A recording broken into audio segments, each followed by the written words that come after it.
Un viaje que nos ha dado imágenes y momentos espectaculares.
Un viaje que me hizo descubrirme y ponerme a prueba.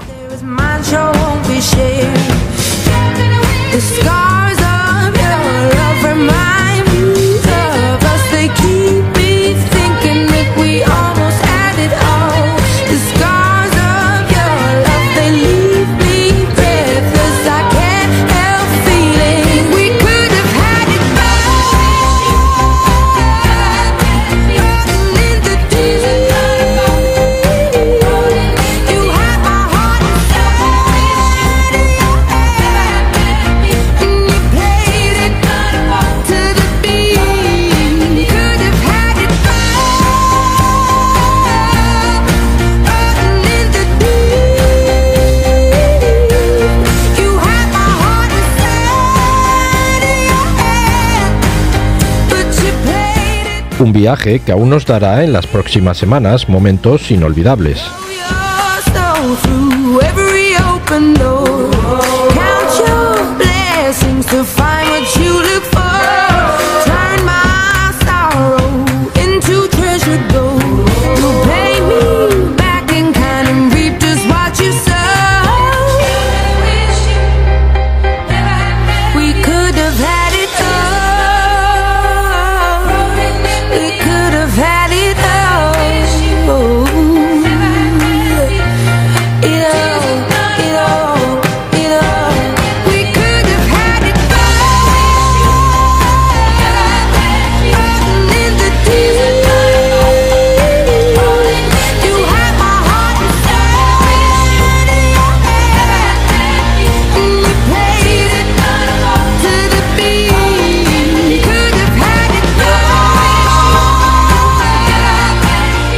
En moto por Suiza, por España, que será, como siempre, la semana que viene.